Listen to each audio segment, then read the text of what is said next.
Milionário caiu em lágrimas quando viu um mendigo de 8 anos gritando: "Salva minha vozinha." Uma manhã abafada, o trânsito parado no bairro mais caro da cidade. Um carro importado com vidros escuros encosta lentamente na calçada. De repente, o silêncio é rompido por um grito agudo, desesperado, que faz todos virarem o rosto. "Salva minha vozinha." Era um menino, sujo, com a roupa rasgada e os olhos arregalados de pavor. Ele tinha só 8 anos, mas enfrentava o mundo como se carregasse décadas nas costas. Aquele grito não era só um pedido, era um chamado. O homem dentro do carro, milionário, conhecido por sua frieza nos negócios e por evitar qualquer envolvimento com o mundo fora dos seus escritórios, hesitou. Mas algo o fez abrir a porta. Essa história começa aqui. Mas o que parecia um simples ato de compaixão momentânea se transforma em uma jornada de mudança profunda, repleta de escolhas difíceis, verdades escondidas e conexões que ninguém esperava. Antes de seguir com essa emocionante história, curta o vídeo, comenta de onde você está assistindo e inscreva-se no canal para acompanhar cada capítulo dessa transformação que ninguém viu chegando. O que acontece quando um homem que tem tudo encontra alguém que não tem nada, mas carrega o que ele mais perdeu? A resposta está só começando a ser revelada. O dia começara como qualquer outro para ele. Acordou no apartamento luxuoso, no 27º andar de um prédio com vista para o mar, onde os vidros espelhados o protegiam do mundo que preferia não ver. Vestiu o terno sob medida, tomou o café servido por mãos discretas, conferiu a agenda com a secretária pelo viva voz do carro. Reuniões, contratos, decisões. Ele tinha 62 anos e uma reputação inabalável, visionário, calculista, distante. Era o tipo de homem que não parava em sinais vermelhos por piedade, mas por lei. O tipo de homem que não perdia tempo com o que não desse retorno imediato. Seu mundo era limpo, caro, organizado. Mas tudo mudou naquela manhã abafada de quinta-feira. O carro blindado descia a Avenida Brasil quando o trânsito parou abruptamente. Uma ambulância cortava o caminho em sentido contrário. O ar-condicionado zumbia abaixo. Ele aproveitou a pausa para revisar os relatórios em seu tablet, até que um som atravessou o vidro. "Salva minha vozinha." O grito agudo, insistente. De novo. "Salva minha vozinha. Pelo amor de Deus." Ergueu os olhos. Um menino, franzino, devia ter no máximo 8 anos. Corria entre os carros, os braços agitados, as bochechas sujas de poeira. Motoristas buzinavam. O menino se aproximava do carro dele, desesperado. O motorista se preparava para acelerar e afastar, mas o homem levantou a mão. "Espera." O garoto bateu no vidro. Olhos grandes, assustados, implorando por atenção. O segurança ao lado protestou: "Deixa que a guarda de trânsito resolve, senhor. Deve ser mais um moleque de rua inventando história." Mas ele continuava olhando. Algo o prendeu ali. Um olhar que ele não via há anos. Um pedido que atravessava não só o vidro, mas algo dentro dele. Abriu a porta do carro. O ar quente e úmido da rua invadiu. O menino arregalou os olhos. Moço, por favor, a minha vozinha tá passando mal. Ela não respira direito. Ela tá deitada lá na calçada perto do ponto. Por favor, ajuda a gente." O garoto apontava para uma esquina próxima.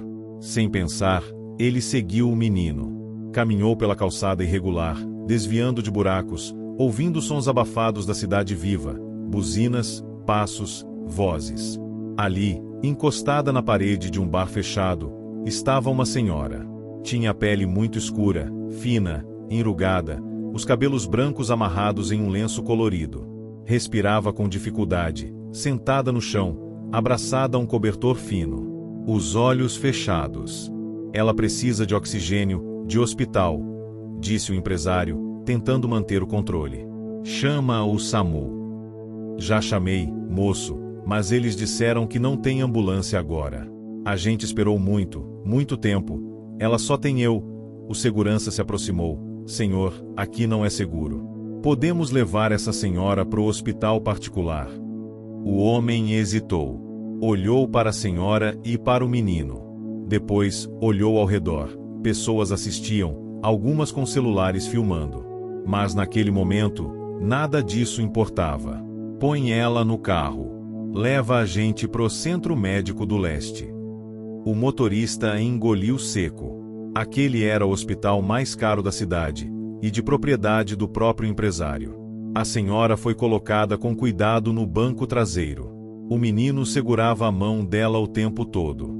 Ela tem um problema no pulmão. Quando tá frio, ela fica assim. Mas sempre melhora quando toma o remedinho que o posto dava. Agora eles falaram que não tem mais. O carro disparou pelas ruas. Lá dentro, silêncio. O empresário não tirava os olhos do menino. Tentava entender o que estava fazendo ali.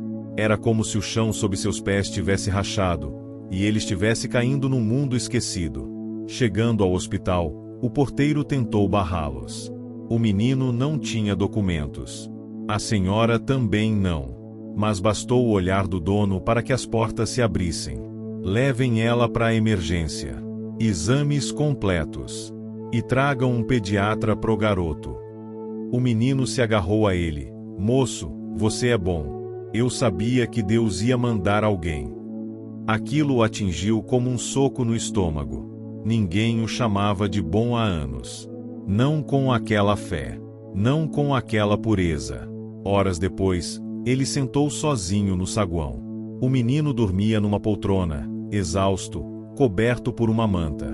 A senhora estava internada, recebendo tratamento. Um dos médicos se aproximou. Ela vai precisar de internação por alguns dias. Desnutrição, infecção pulmonar. O quadro é sério, mas estável. Vamos cuidar. Quanto tempo ela vai precisar aqui? É difícil dizer. Talvez 2 semanas, se reagir bem. Ele assentiu. Um peso estranho se instalou em seus ombros. Um incômodo novo. Como se houvesse algo por fazer, algo não resolvido. Levantou-se, andou até o menino adormecido. A pele escura, as mãos sujas, as unhas roídas. Mas dormia com paz. Como se soubesse que, pela primeira vez, estava seguro. E ali, diante daquela imagem, o homem que construiu clínicas, que multiplicou cifras, que ignorava a vida ao redor, sentiu uma lágrima descer sem pedir licença. Pela primeira vez em anos, ele chorou. E não soube exatamente por quê. O som dos sapatos de couro ecoava pelos corredores do hospital. Era cedo, não mais que 7 da manhã, e o cheiro de café começava a se espalhar pela recepção da ala particular. O empresário já estava ali, de pé, encostado no batente da porta do quarto 206. Observava pela fresta. A senhora dormia. Respirava melhor, embora ainda com auxílio de uma máscara de oxigênio. O lenço colorido fora trocado por um novo, limpo, que uma enfermeira encontrara em uma sacola improvisada de pertences. Ao lado da cama, em uma poltrona, o menino acordava devagar, coçando os olhos. Bom dia, ele disse, quase num sussurro, quando viu o homem ali. Dormiu bem. Dormir aqui é bom. Tem silêncio. Lá fora é barulhento. O empresário entrou. Sentou-se na cadeira oposta. Havia um silêncio entre eles que não era incômodo, mas carregado de curiosidade mútua. Qual é seu nome? O menino ficou quieto por um instante. Me chamam de neném, mas meu nome mesmo é Daniel. E sua avó? Dona Lia. Mas no morro todo mundo chama ela de vozinha.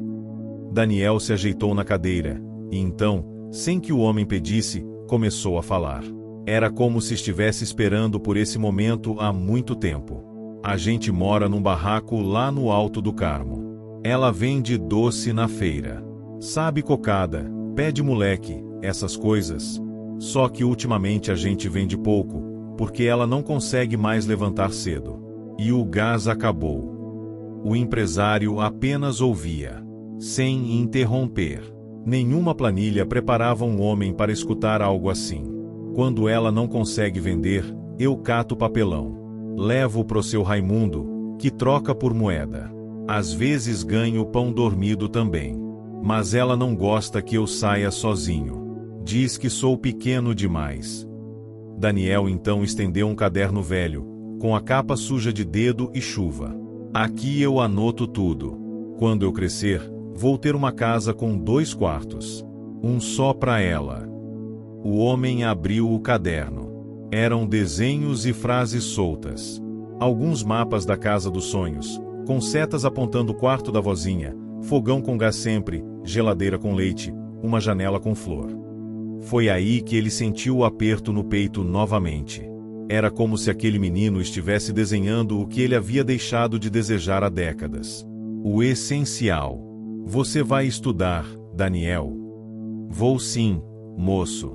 A gente tentou me matricular, mas precisa de documento. Aí disseram que tem que esperar vaga. Só que demora, né? Então por enquanto é o caderno. Eu ensino ela a ler também, sabia? O empresário fechou o caderno com cuidado. Vamos resolver isso. Vamos cuidar de você e da sua avó. Naquela mesma tarde, sua equipe jurídica foi acionada. O objetivo era simples: regularizar a situação de Daniel e Dona Lia. Mas nada é simples quando se trata de pobreza invisível. Sem certidão de nascimento, sem comprovante de residência, sem acesso a serviços básicos. A assistente social do hospital explicou: muitos moradores do Alto do Carmo vivem sem documentos. Dona Lia foi registrada apenas em cartório rural, que nunca digitalizou os arquivos. O menino nasceu em casa, sem parteira, sem registro. Isso é mais comum do que o senhor imagina. A burocracia foi o primeiro grande obstáculo, mas não o único. Do lado de fora, a história começava a se espalhar. Um vídeo, gravado por um transeunte no momento em que Daniel gritava na rua, havia sido postado nas redes sociais. Em poucas horas, o vídeo ultrapassou 500 mil de visualizações. A imagem do empresário saindo do carro blindado e amparando o menino ganhava manchetes: milionário salva menino de rua e sua avó, gesto comove o país. Empresário humaniza assistência médica em caso emocionante. Porém, com a exposição vieram críticas também. Ajuda midiática ou consciência tardia? A elite acordou, mas por quanto tempo? Nos corredores da própria empresa, surgiram burburinhos. Conselheiros queriam saber por que ele havia usado a estrutura da clínica para casos não conveniados. Alguns acionistas exigiram explicações formais. Mas ele ignorou. Pela primeira vez em muito tempo, algo mais urgente o chamava. Enquanto isso, Dona Lia melhorava. Era uma mulher espirituosa, de voz mansa e olhar penetrante. Quando acordou pela primeira vez e viu o empresário ao lado da cama, sorriu. Então o senhor é o tal anjo que o Daniel disse que Deus mandou. Eu não sou anjo, Dona Lia. Longe disso. Ah, meu filho, a gente não escolhe quem Deus usa. Às vezes, é quem menos espera. Eles riram. Ele, nervosamente. Ela, com sabedoria. Durante os dias que se seguiram, o empresário começou a visitar o quarto todos os dias. Trazia livros infantis, frutas, até um radinho de pilha. Daniel começava a lhe contar histórias. Algumas verdadeiras. Outras, fruto da imaginação fértil de quem aprendeu a transformar a ausência em fantasia. Mas, por trás disso tudo, algo maior se movia. Em uma reunião silenciosa, ele pediu à diretoria da clínica que começasse um estudo para a abertura de um núcleo comunitário gratuito em parceria com a prefeitura. A ideia: levar exames, consultas básicas e apoio jurídico para bairros vulneráveis. Não era filantropia. Era reparação. Se vamos lucrar com saúde, que pelo menos curemos quem não pode pagar. A frase caiu como bomba. Alguns membros deixaram a sala. Outros aplaudiram. Naquela noite, ao sair do hospital, ele parou para olhar o céu. Nublado, como sempre. Mas havia algo diferente. Algo que, por muito tempo, ele acreditou que não existia mais. Era a fé. Mas não a fé dos templos. Era a fé de Daniel. Era uma sexta-feira chuvosa quando ele decidiu subir o morro. Não foi uma decisão planejada. A ideia surgiu entre um café frio e uma resposta curta de Daniel, quando o empresário perguntou onde ele e Dona Lia moravam. A gente mora numa casa de madeira azul, lá em cima. Mas ela não é nossa.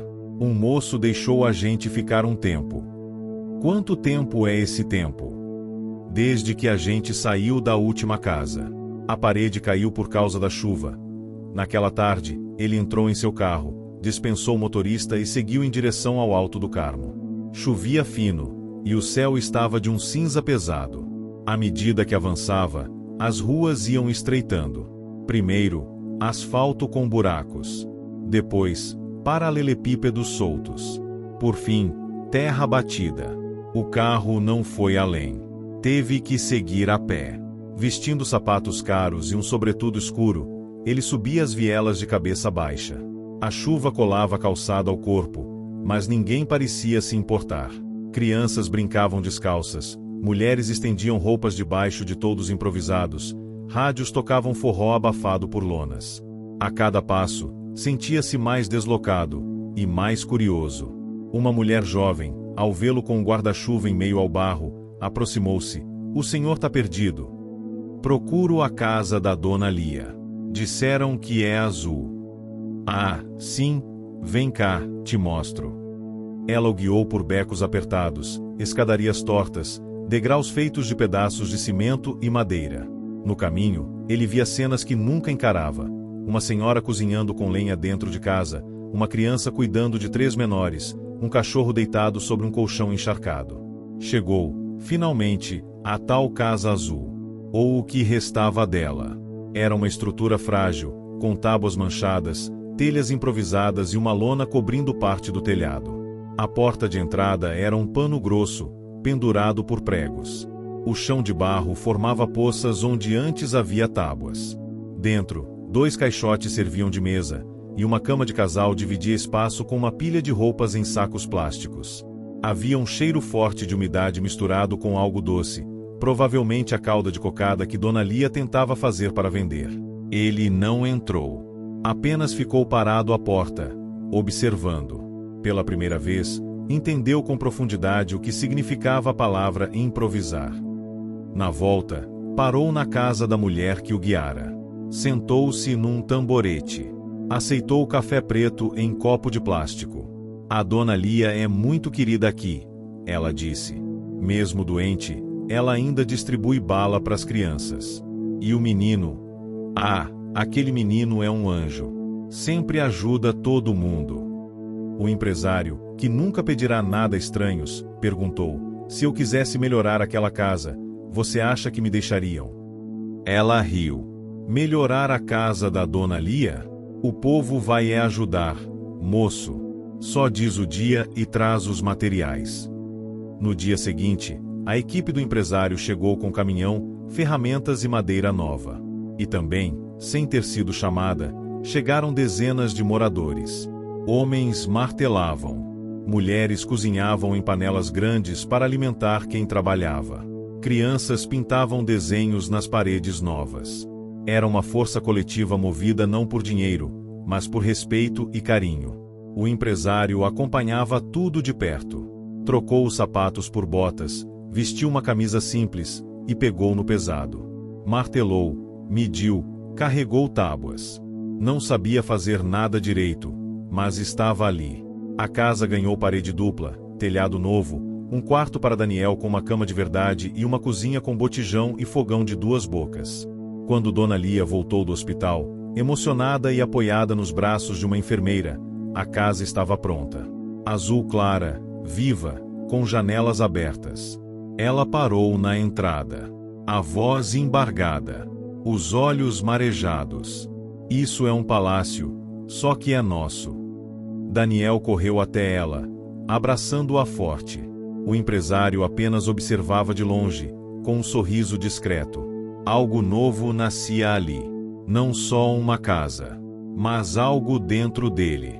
Dias depois, durante uma reunião com o jurídico de sua empresa, mencionou a ideia de ampliar a ação social que já iniciará. "Vamos criar um programa de melhoria habitacional nas comunidades onde temos unidades médicas. Não é favor. É investimento no ser humano." O sócio mais antigo ergueu as sobrancelhas. "Você acha mesmo que vale a pena meter a mão nisso?" Esses lugares são ingratos. Talvez eles sejam o que são porque ninguém mete a mão. E assim, o projeto ganhou o nome, Casa Digna. Não era mais sobre Daniel e Dona Lia. Era sobre milhares de outras casas que também não existiam no papel, mas que sustentavam sonhos, famílias e memórias. Na próxima ida ao morro, ele foi recebido com feijoada, música ao vivo e um agradecimento coletivo. Era o aniversário da vozinha. E Daniel lhe entregou um presente, um desenho emoldurado com o nome Casa Nova da Vozinha, projeto de gente grande. No meio da comemoração, o empresário olhou ao redor. Pela primeira vez, sentiu-se parte de algo. Ali, no coração de um lugar que antes evitava, encontrou mais do que gratidão. Encontrou pertencimento. Era fim de tarde quando o empresário chegou à nova Casa Azul. A luz amarelada do sol filtrava-se por entre as frestas das casas vizinhas, refletindo nos varais com roupas coloridas e dançando sobre o chão de barro batido. O som de uma sanfona ao longe misturava-se com o cheiro de café torrado, criando um ambiente quase nostálgico. Daniel estava sentado na porta, com o caderno no colo. Ele desenhava com concentração, a língua presa no canto da boca. Não percebeu que estava sendo observado. O que você está desenhando hoje? Daniel ergueu os olhos, animado. Tô desenhando a minha escola. O empresário sentou-se ao lado, apoiando-se com certa dificuldade. Era a primeira vez que alguém como ele se sentava no chão de uma viela. Mas ali, isso parecia natural. E como ela é? Tem janelas grandes, igual às da clínica. E uma biblioteca. Tem até aula de música. Eu vou aprender violão. A vozinha quer aprender também. Ele sorriu. Mas havia uma sombra por trás do sorriso do menino. Você queria me mostrar algo, não é? Daniel hesitou. Depois estendeu o caderno. Nas páginas seguintes, havia mais do que desenhos. Eram palavras, nomes, datas. Anotações rabiscadas com caligrafia infantil, mas carregadas de intenção. Em uma delas, uma pergunta destacava-se com letras grandes: qual é o meu nome completo? O empresário sentiu um aperto no peito. Você não sabe seu nome completo? Daniel balançou a cabeça. A vozinha disse que minha mãe escreveu num papel quando me deixou com ela. Mas o papel sumiu numa enchente. E seu pai? Nunca conheci. Na página seguinte, havia tentativas de nomes: Daniel dos Santos, Daniel Silva, Daniel Costa. Como se ele tentasse adivinhar a própria identidade. Foi a primeira vez que o empresário sentiu algo que não sabia nomear. Não era pena. Era indignação. Um menino tão vivo, tão cheio de sonhos, que não sabia quem era no papel. No dia seguinte, ele ligou para uma amiga, promotora pública, e explicou o caso. Pediu ajuda para localizar qualquer registro possível. Ela respondeu: se ele nunca foi registrado, vamos precisar de testemunhos, fotos, algo que comprove que ele existe. Parece absurdo, mas sem CPF ou certidão, ele não é ninguém para o Estado. Foi então que ele mobilizou sua equipe. Enfermeiras do hospital, vizinhos do morro, professores da comunidade, todos foram ouvidos. Juntaram fotos, bilhetes, depoimentos. Uma professora aposentada reconheceu Dona Lia de uma antiga campanha de alfabetização. Dona Lia também foi levada até o cartório rural, onde dizia ter registrado sua filha. Lá, entre livros empoeirados e páginas amarelas, encontraram o nome: Luana de Jesus Batista. A filha desaparecida que deixará Daniel ainda bebê. Com o nome da mãe, puderam finalmente iniciar o processo de registro de nascimento. No dia da audiência, o menino vestia uma camisa branca emprestada por um vizinho. Estava nervoso, segurando forte a mão da avó. Vai dar certo, minha flor de junho, dizia ela, usando o apelido carinhoso de sempre. Você vai ter seu nome. Você vai existir. O juiz, um homem grisalho de óculos redondos, ouviu todos os relatos com atenção. No final da sessão, declarou: considerando os documentos e testemunhos apresentados, e com base na lei de registro tardio, concedo a certidão de nascimento em nome de Daniel de Jesus Batista. Houve silêncio na sala por alguns segundos. Depois, lágrimas. Dona Lia apertou o rosto do neto com as duas mãos, rindo e chorando ao mesmo tempo. Agora você é você, meu filho. Daniel virou-se para o empresário, segurando o papel como se fosse um troféu. Agora eu posso ir para a escola, né? Pode. E você vai. A nova etapa começou ali. Com documentos em mãos, Daniel foi matriculado em uma escola municipal próxima. Recebeu uniforme, mochila e material novo. Mas a matrícula revelou outra surpresa. Ele não sabia ler com fluência. Mesmo com a inteligência viva, Daniel nunca teve acompanhamento escolar. Lia tentava ensiná-lo com o pouco que sabia. Mas letras e sons ainda se embaralhavam. Foi então que o empresário contratou uma professora aposentada, Dona Odete, para dar aulas particulares ao menino dentro da própria comunidade. 3 vezes por semana, no quintal da Casa Azul, Daniel e outras crianças do morro aprendiam juntos. O caderno, antes cheio de rabiscos, começou a se transformar. Agora havia frases completas, pequenos textos, poemas. E numa tarde chuvosa, enquanto a água batia no telhado novo da casa, Daniel escreveu pela primeira vez seu nome completo. Letras firmes, orgulhosas, Daniel de Jesus Batista. E abaixo, uma frase, agora eu sou inteiro. O empresário leu aquelas palavras em silêncio, segurando o caderno com cuidado, como se fosse um documento sagrado. Nunca pensou que se emocionaria com uma simples frase escrita por um menino de 8 anos. Mas naquele momento, ele soube, não havia nada de simples ali. O céu estava limpo naquela manhã de sábado. Um raro azul sem nuvens sobre o alto do Carmo. As crianças corriam descalças, colorindo as vielas com risos, enquanto as mulheres montavam mesas com toalhas de chita, panelas grandes e garrafas de refrigerante embaladas em sacos de gelo. Era dia de festa.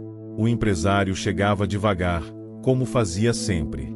Trazia uma caixa nas mãos, vestido com calça simples e camisa de linho aberta no colarinho. Evitava os olhares que, aos poucos, deixaram de ser de desconfiança e passaram a ser de curiosidade e respeito. Chegou o doutor. Gritou um menino. Doutor não, homem grande. Respondeu Daniel, rindo, já correndo para abraçá-lo. Ele se abaixou para receber o abraço. Daniel vestia uma camiseta azul clara com seu nome estampado nas costas. Orgulho puro. Nas mãos, segurava uma faixa escrita à mão, bem-vindo à festa das promessas. E que festa é essa? Perguntou o empresário, intrigado. A festa das coisas que vão mudar. Das promessas que vamos cumprir. Dona Lia apareceu, amparada por um andador novo, doado pela equipe da clínica. Usava um vestido florido, batom discreto e um lenço branco com bordados coloridos. Ela se aproximou com dignidade e firmeza. É nossa festa de gratidão. E também de aviso. Aviso. O Senhor mexeu com coisas grandes, homem. Coisas que não voltam mais pro lugar antigo. E ela estava certa. O projeto Casa Digna já havia reformado mais 3 moradias no morro. A equipe de saúde comunitária atendia semanalmente, vacinando idosos, fazendo triagem, levando informação. A prefeitura, pressionada pela repercussão, começara a liberar verbas antes retidas. Mas tudo isso também incomodava. Em reuniões da fundação que ele presidia, surgiram resistências. Um dos conselheiros afirmou: estamos desviando do foco. A prioridade é expandir para bairros nobres, não fazer assistencialismo. Ele respondeu, com firmeza: a saúde só é cara quando não é feita direito. E direito é atender quem mais precisa. Essa mudança de postura começou a gerar tensões internas. Investidores pressionavam. Relatórios apresentavam riscos de imagem. Alguns parceiros sugeriam que ele desacelerasse. Mas ele seguia. Enquanto isso, no morro, a festa seguia com simplicidade e calor humano. Um pequeno palco improvisado foi montado com caixas de madeira. Um grupo de jovens ensaiava samba de roda. Havia bolo de fubá, pé de moleque e refrigerante barato. Daniel subiu no palco e pediu silêncio. Eu queria chamar aqui um amigo. O primeiro homem que me viu na rua e não passou direto. Ele não só salvou a minha vozinha. Ele viu a gente. E isso muda tudo. O empresário foi empurrado até o palco sob aplausos. Constrangido, subiu e ficou parado ao lado de Daniel. Hoje a gente quer dar algo para ele. Daniel entregou uma caixa de papelão decorada com colagens feitas pelas crianças. Dentro, um caderno novo, capa de couro artesanal, com as palavras, As Promessas do Morro. Cada criança escreveu ali uma promessa. Prometo estudar para ser médica. Prometo cuidar da minha casa nova. Prometo ajudar minha mãe quando crescer. Prometo lembrar que fui visto. Ele folheou em silêncio, a garganta travada. Esse caderno é para lembrar que a gente existe e que não vamos mais sumir. O silêncio caiu como um cobertor. Era impossível ignorar aquilo. Era impossível continuar sendo o mesmo depois daquelas palavras. Após o evento, o empresário caminhou pelo morro com Daniel. Ao passarem por uma casa em ruínas, Daniel parou. Aqui morava o seu Bento. Ele se mudou porque a casa dele ficou perigosa. Tá morando num puxadinho com 7 netos. Ele é da comunidade. É.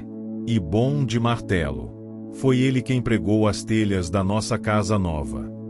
Na segunda-feira, o engenheiro da fundação recebeu instruções: iniciar a reforma da casa de seu Bento. O empresário também pediu que a equipe jurídica investigasse como garantir posse da terra para os moradores que estavam há mais de 10 anos no mesmo local. Seria a próxima etapa. Mas nada disso seria fácil. Uma semana depois, ele recebeu uma notificação. Uma associação de moradores de um bairro nobre estava processando a fundação por desequilíbrio orçamentário em detrimento de áreas com contribuintes ativos.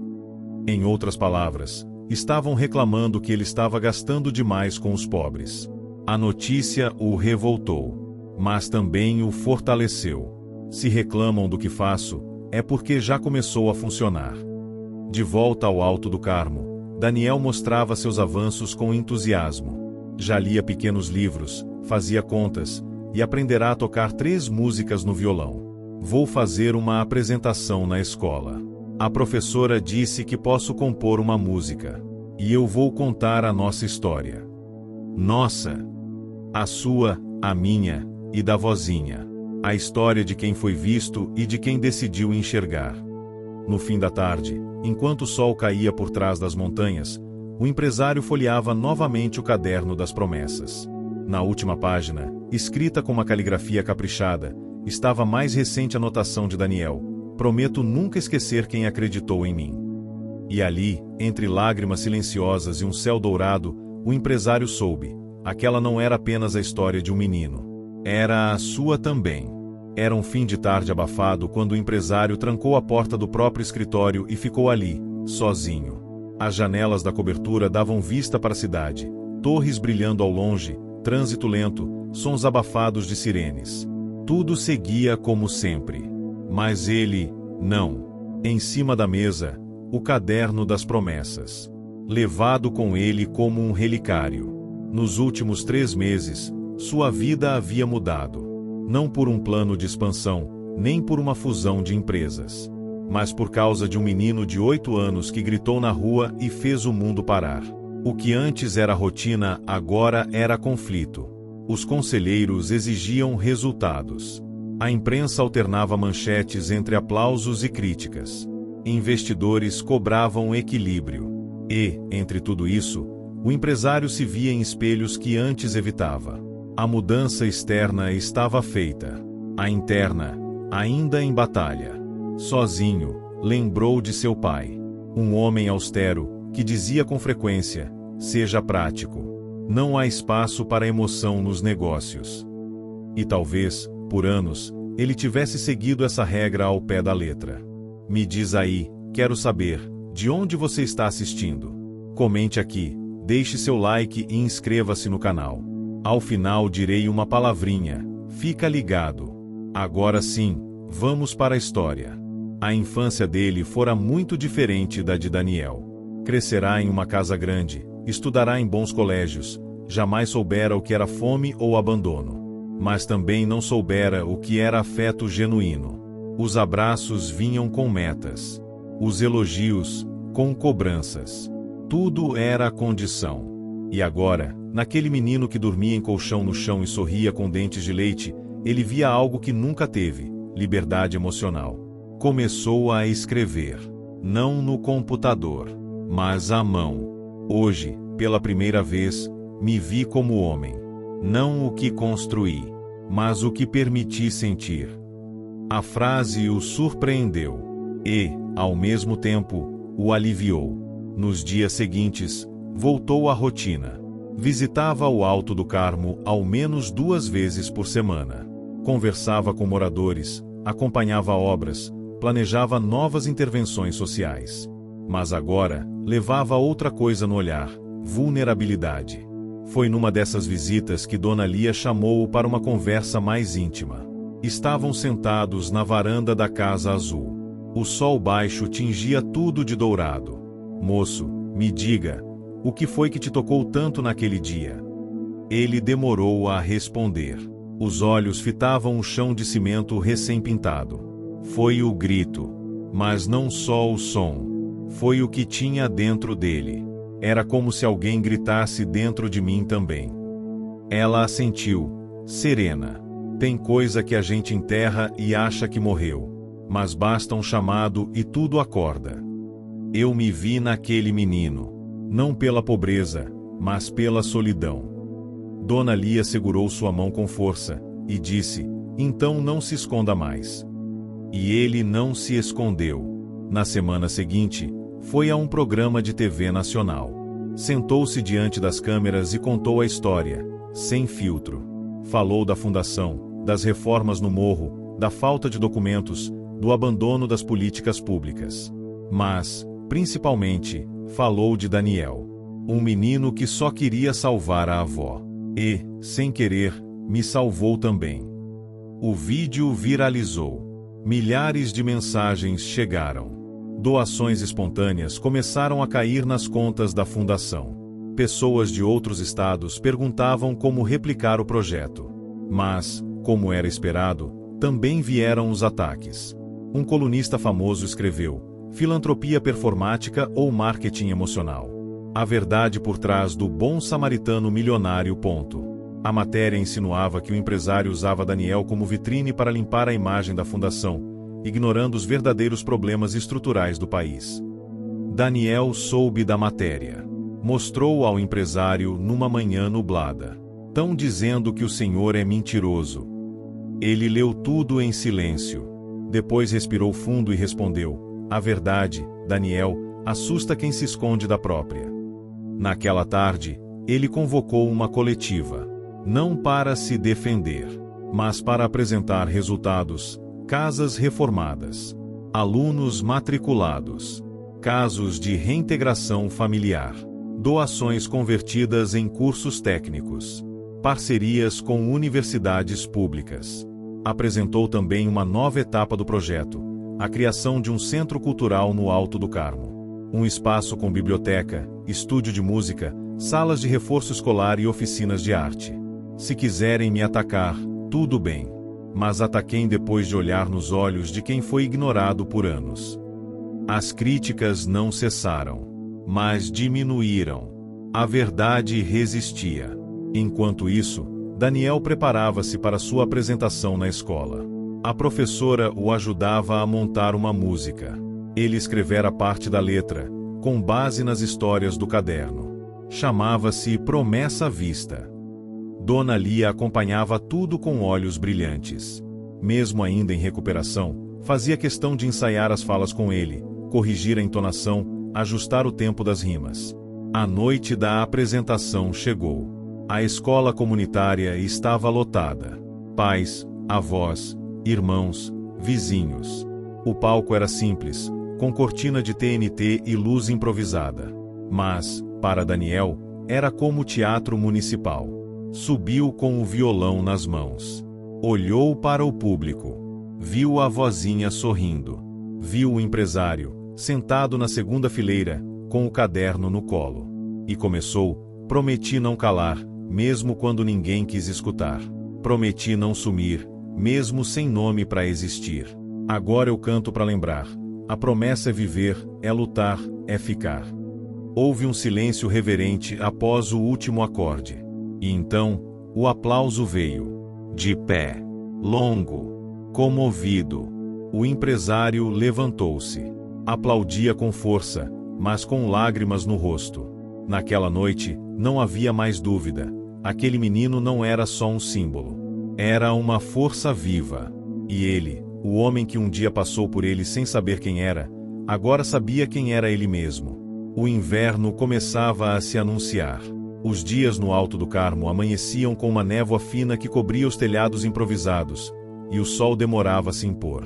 As roupas demoravam a secar, e os ventos frios passavam pelas frestas das casas como dedos gelados.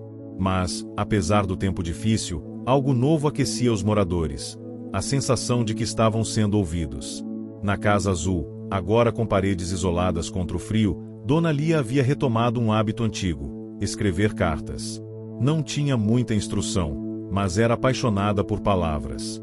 Usava papel pautado e caneta azul. Às vezes, escrevia para ninguém, só para aliviar a alma. Naquela manhã, Daniel encontrou uma dessas cartas no parapeito da janela. Era endereçada ao homem que me devolveu o chão. Foi você que escreveu isso para ele? Perguntou o menino, curioso.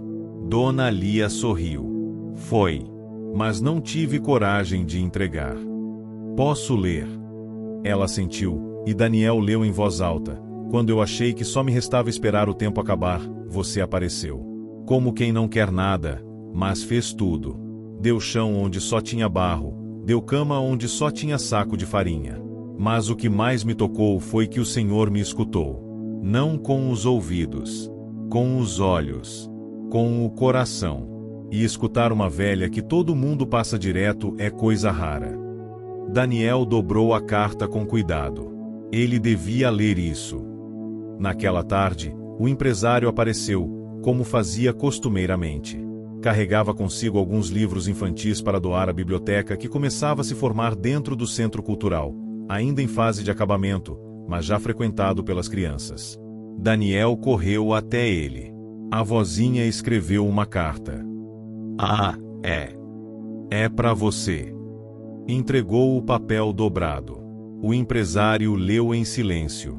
O rosto foi suavizando, e os olhos se tornaram úmidos. Ao terminar, guardou a carta no bolso interno do paletó. Essa vai comigo para sempre. Na semana seguinte, Dona Lia foi convidada a participar de um encontro de lideranças comunitárias.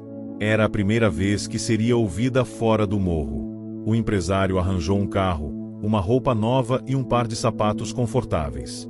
Mas eu não sei falar em microfone, não, disse ela, rindo nervosa. Só precisa dizer a verdade. Isso, a senhora faz melhor do que qualquer um. O auditório ficava no centro da cidade. Era um lugar moderno, com ar-condicionado, luzes artificiais e cadeiras estofadas. Um contraste duro para quem vinha de onde ela vinha. Subiu ao palco com passos lentos. Daniel e o empresário estavam na primeira fila. O microfone estava ajustado, e o mediador pediu silêncio. Dona Lia respirou fundo e começou. Meu nome é Lia. Sou avó de Daniel, um menino que nasceu sem nome no papel, mas com muito nome na alma. A plateia ouviu atenta. Ela continuou com firmeza, mas também com ternura. Falou das casas que desabavam, dos meninos invisíveis, dos velhos esquecidos. Mas também falou de gratidão. Da casa reformada. Do neto alfabetizado. Da esperança recuperada. Tem muita gente falando em projeto social. Mas o que mudou nossa vida não foi o cimento. Foi o olhar. Foi alguém parar e dizer, eu vejo vocês. Ponto. O auditório veio abaixo em aplausos. E, pela primeira vez, Dona Lia sentiu que sua voz tinha eco. Ao sair do palco, uma mulher de cabelos grisalhos se aproximou com os olhos marejados. Minha avó se chamava Lia também. Morreu numa cama fria do hospital público. A senhora me lembrou ela. Obrigada por falar. Nos dias que seguiram, a imagem de Dona Lia no palco circulou nas redes sociais. Chamaram-na de a voz do morro, a avó do Brasil, líder popular. Convites para entrevistas começaram a chegar, e até uma proposta de documentário. Ela recusou os holofotes. Preferia os dias na varanda, as tardes de cocada e os serões com Daniel. Mas sua fala despertou algo maior, uma movimentação política local.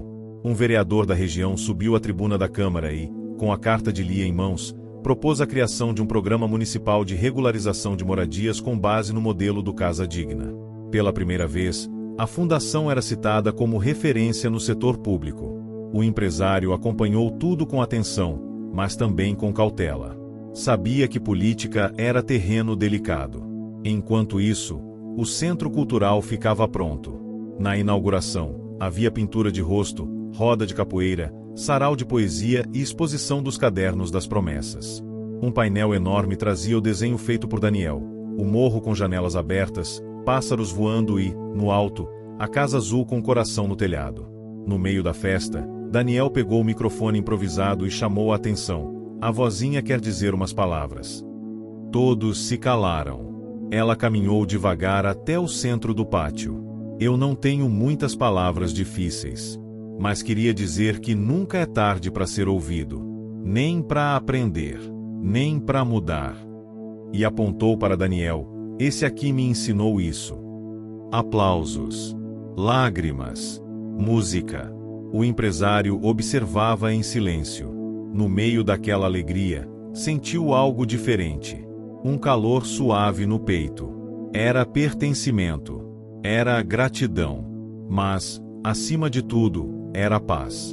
Era fim de agosto quando os ventos mudaram. Primeiro foi o clima. O céu passou a amanhecer pesado, cinza, como se anunciasse algo que ainda não havia nome. Depois, vieram os ruídos da cidade. Aumentaram as reclamações, os boatos, os olhares enviesados.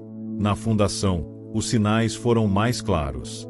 Um relatório anônimo circulou entre investidores com acusações de desvio de foco administrativo e má alocação de recursos. Não havia provas, mas bastava a insinuação. O empresário convocou uma reunião com a equipe jurídica. O tom era contido, mas firme. Isso não é sobre números. É sobre resistência. E toda resistência gera rachadura antes de construir parede nova. Ele sabia. O sucesso do projeto no Alto do Carmo incomodava. Mostrar que era possível fazer diferente, com pouco, abalava certezas que sustentavam privilégios. Ainda assim, decidiu continuar. Naquela mesma semana, outro desafio se impôs. A prefeitura suspendeu temporariamente a parceria com a fundação, alegando necessidade de revisão contratual. Na prática, era uma forma velada de represália política. No morro, os reflexos começaram a surgir. Obras paradas. Entrega de materiais atrasada. Oficinas suspensas. Vai acabar tudo, vozinha? Perguntou Daniel, aflito, vendo o centro cultural com as portas fechadas. Nada que é de verdade acaba assim, meu filho. Mas ele não estava convencido. Daniel, agora mais seguro de si, decidiu agir. Com o apoio da professora Odete, escreveu uma carta aberta à prefeitura, assinada por dezenas de crianças do morro. Juntou depoimentos, desenhos, fotos. Publicaram nas redes sociais. O texto dizia: a gente não quer luxo. A gente quer continuar. Porque quando nos deram uma sala com lápis e papel, a gente descobriu que também sabia escrever futuro. A carta viralizou. Ganhou espaço em jornais e programas de rádio. Mais de 50.000 assinaturas em apoio foram recolhidas em menos de uma semana. Foi aí que surgiu a primeira grande reviravolta daquele mês. Uma produtora de televisão comunitária propôs gravar uma minissérie baseada no projeto do Alto do Carmo. Com o aval do empresário e da comunidade, começaram as gravações. Mas, para surpresa geral, o menino Daniel foi convidado a ser um dos apresentadores da série. Mas eu nem sei falar de verdade, protestou ele, assustado. Você sabe falar com o coração. Isso ninguém ensina em escola, respondeu a produtora. Com aulas de dicção e apoio da equipe, Daniel se desenvolveu diante das câmeras com naturalidade. Gravaram entrevistas com moradores, registros das transformações, histórias contadas por crianças e idosos. A série se chamou Promessa Vista, em homenagem à música composta por ele. Enquanto isso, o empresário batalhava nos bastidores. Negociava diretamente com novos parceiros, acionava redes independentes de apoio, revisitava antigos aliados. O projeto não podia parar. Foi durante uma reunião em um centro cultural de outro bairro que ele ouviu pela primeira vez o nome de um possível aliado inesperado, um empresário do setor imobiliário que, tempos atrás, era seu rival direto. O homem, tocado pela história de Daniel, propôs ceder um terreno baldio em outra comunidade para construir um novo núcleo do projeto. Não quero lucro. Quero ver isso crescer. Esse menino me fez ver o que eu nunca quis enxergar. Era uma pequena vitória, mas com um grande impacto. Com esse novo apoio, a fundação reconquistou fôlego. No Alto do Carmo, o retorno das atividades foi celebrado com uma nova pintura no portão do Centro Cultural. Mãos coloridas de crianças estampadas com tinta guache, formando um grande coração. Daniel fez questão de deixar sua marca no centro. Mas a tempestade ainda não havia passado por completo. Durante uma visita ao morro, o empresário foi abordado por 2 homens que se identificaram como fiscais da prefeitura. Tentaram embargar uma das obras da fundação alegando falta de alvará, um documento que já havia sido regularizado meses antes. Daniel presenciou a cena. Correu para o lado dele, segurando o braço com força. Não deixa eles levarem nossa parede, não. O empresário, calmo, abriu a pasta que levava consigo. Apresentou os documentos, um a um. Os homens recuaram, desconcertados. A parede é de vocês, Daniel. E ninguém mais arranca isso. Aos poucos, a resistência gerava raízes. Um novo grupo de voluntários passou a se formar, inspirado pela história. Universitários, aposentados, pequenos empresários. Todos queriam participar de algo real, vivo. E então, veio a segunda reviravolta, o reconhecimento internacional. Um jornalista estrangeiro, de uma revista sobre inovação social, conheceu o projeto por meio da série exibida nas redes. Visitou o morro, conversou com Daniel, com Dona Lia, com moradores. Publicou uma matéria extensa intitulada Onde a Promessa Virou Tijolo, Lições de um Brasil Invisível. A repercussão trouxe doações vindas de fora do país. E, com isso, veio a possibilidade concreta de expandir o projeto para mais 3 comunidades da região metropolitana. Mas o empresário impôs uma condição: não haverá expansão sem solidez. Cada muro precisa de base firme. Enquanto cuidava da expansão, voltou a olhar para dentro. Revisitou sua relação com a própria família. Enfrentou conversas que adiava há anos. Pediu perdão onde era necessário. E descobriu que o homem que ele se tornava agora era mais inteiro do que o de antes, porque havia parado de esconder as rachaduras. No final daquele mês, uma chuva forte caiu sobre o morro. As ruas encheram de água, mas nenhuma das casas reformadas teve goteira. O centro cultural resistiu firme. Dona Lia ficou sentada na janela, olhando a água passar, com um sorriso tranquilo no rosto. Daniel se aproximou, enrolado num cobertor. Tá vendo, vozinha? A parede ficou. E ela respondeu: ficou porque a gente virou tijolo junto, meu filho. Tijolo de promessa. O outono estava chegando ao fim e, com ele, uma transformação visível no Alto do Carmo. O ar fresco das manhãs carregava promessas de mais mudanças. Não só na estrutura das casas, das ruas e das oficinas, mas também na maneira como a comunidade se via. Já não se tratava de um lugar onde se buscava por sobrevivência. Agora, o Alto do Carmo estava sendo reimaginado como um local de possibilidades. E, apesar de todos os desafios, a fundação havia superado as dificuldades financeiras, resistido às acusações e fortalecido sua presença entre aqueles que mais precisavam. A nova fase estava longe de ser fácil, mas a sensação de que o projeto estava finalmente dentro das pessoas, em seus corações e mentes, fazia a jornada valer cada esforço. Enquanto isso, o empresário se encontrava em um momento de introspecção. Os sucessos do projeto já não eram medidos pela quantidade de dinheiro que chegava, mas pela quantidade de vidas tocadas, pela mudança real nos rostos das pessoas que ele encontrava a cada visita. Naquele dia, ele dirigia sozinho pela cidade, ouvindo o som do rádio baixo e se deixando ser absorvido pelas lembranças. Lembrou-se da primeira vez que pisara no Alto do Carmo, cético, sem saber o que esperar, sem ter ideia de como o lugar poderia mudar sua vida. O menino Daniel com seu olhar cheio de perguntas, Dona Lia com suas palavras simples, mas imensamente poderosas. Era um contraste imenso com a vida que ele levava antes. Nada disso poderia ser planejado. O que ele encontrou ali não estava nos livros de negócios. E, naquela tarde, ao olhar pela janela do carro, viu uma cena familiar. Daniel, de mãos dadas com outros meninos do morro, atravessando a rua em direção ao centro cultural, rindo e jogando conversa fora. A felicidade genuína nos rostos das crianças era uma evidência silenciosa de que a verdadeira mudança acontecia em pequenas atitudes cotidianas.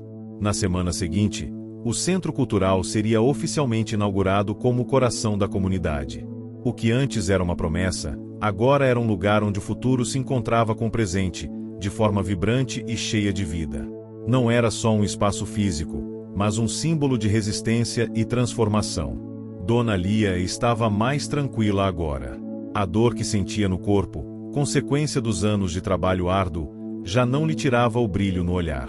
Ela sentava-se na varanda, observando a movimentação. Estava rodeada por crianças que brincavam no quintal e olhava, com os olhos marejados, o que foi possível realizar ali.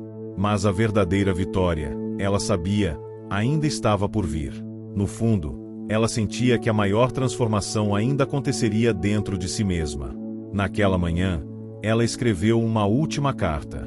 Não mais para o empresário, nem para a comunidade, mas para ela mesma. Como se quisesse deixar registrado, em palavras, o que o projeto significava para ela. Aprendi que não precisamos esperar por alguém de fora para mudar a nossa história. Porque as histórias mais bonitas não nascem em palácios.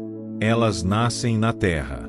E, às vezes, o que parecia ser só um lugar de terra queimada, é o melhor solo para as flores. Enquanto ela escrevia, Daniel apareceu com o violão debaixo do braço. Vozinha, a gente precisa ensaiar a nossa música pro evento de amanhã. Ela sorriu. Eu sabia que esse violão não ia ficar parado muito tempo. Vamos ensaiar, sim. E enquanto a vozinha e o neto ensaiavam a canção, o empresário observava de longe, sentindo uma mistura de sentimentos que nunca imaginara antes. Ele sabia que havia passado por uma revolução, mas aquela revolução era tão íntima que ele quase não a reconhecia. Ao cair da noite, o grande evento aconteceu. Mais de 200 pessoas se reuniram no Centro Cultural para celebrar a transformação do Alto do Carmo. Entre elas estavam figuras políticas locais, jornalistas, antigos amigos do empresário e até alguns dos investidores que haviam se distanciado no passado. Mas o que realmente marcou aquela noite foi a presença da comunidade. Eles estavam lá para testemunhar, com orgulho, a evolução de sua própria história.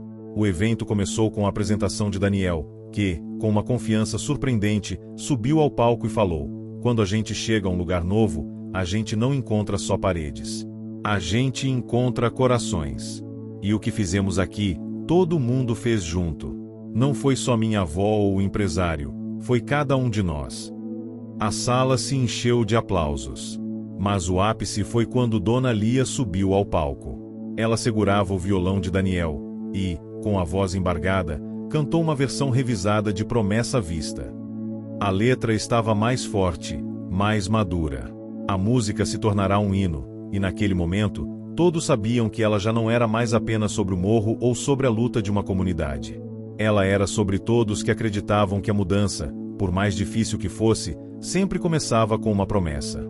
A canção terminou, e o silêncio tomou conta do lugar.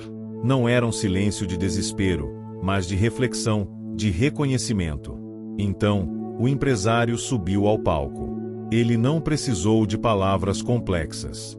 Olhou para a plateia, para as crianças que estavam ali, para Dona Lia, para Daniel.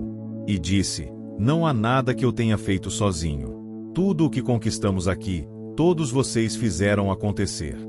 E, com uma lágrima no canto do olho, ele completou: "Obrigado por me deixarem ser parte disso." E ali, no coração do Alto do Carmo, a promessa não apenas se concretizava. Ela se multiplicava, ecoando em todos os cantos, em todos os corações que agora pertenciam uns aos outros. A primavera finalmente floresceu no Alto do Carmo. As flores começaram a brotar no pequeno jardim comunitário, as crianças correram pelas ruas sem medo, e o centro cultural, que antes era apenas um sonho distante, se tornará um farol de esperança para todos. Agora, era um lugar de aprendizado, de arte, de encontros, onde a vida pulsava com uma energia renovada. Dona Lia, com seus cabelos agora prateados e sua postura tranquila, parecia ainda mais forte. Ela se sentava na varanda da sua casa, olhando o horizonte, onde o morro se encontrava com o céu. O som das risadas de Daniel, que já não era mais um menino tímido, mas um jovem com voz firme e cheia de propósito, ecoava de dentro da casa. A transformação do Alto do Carmo não estava apenas nas construções e na estrutura, mas na alma das pessoas que agora se viam capazes de sonhar e realizar. E, enquanto o tempo passava, o projeto de Dona Lia e Daniel continuava a florescer. O empresário, que havia se tornado uma figura importante na vida da comunidade, começava a repensar o que significava sucesso para ele. O dinheiro e o poder, antes seus maiores objetivos, haviam dado lugar à realização pessoal, ao sentimento de que a verdadeira riqueza estava nas conexões que ele agora havia feito, no impacto que causava na vida daqueles que o rodeavam. Durante a cerimônia de encerramento do primeiro grande ciclo do projeto, o empresário foi chamado ao palco. Em vez de palavras formais, ele simplesmente sorriu e pegou o microfone. Eu nunca pensei que a minha vida mudaria de uma forma tão profunda. Eu vim aqui para ajudar, mas, no fim, foi o Alto do Carmo que me ensinou a verdadeira lição. A plateia estava em silêncio, aguardando o que ele diria a seguir. Eu aprendi com Dona Lia e com todos vocês que o valor real da vida não está no que a gente ganha, mas no que a gente entrega. O verdadeiro sucesso não é medido em números. Ele é medido na esperança que conseguimos semear nos outros. E, ao longo desse tempo, vi cada um de vocês, com coragem e determinação, construir não apenas casas, mas vidas, famílias e, mais importante, um futuro. Ele apontou para Dona Lia, que estava sentada com Daniel, ao lado do palco, com um sorriso sereno de quem sabia que sua luta tinha valido a pena. Dona Lia, você me deu a maior lição que um homem pode receber. O verdadeiro poder está no amor, na ação e na comunidade.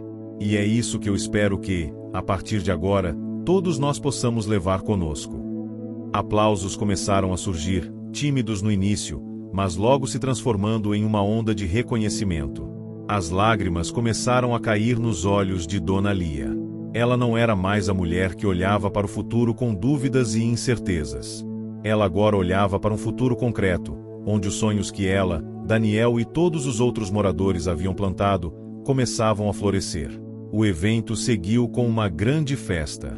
Danças, música, comidas típicas e histórias compartilhadas. Daniel e Dona Lia tocaram juntos no palco, acompanhados pela banda local.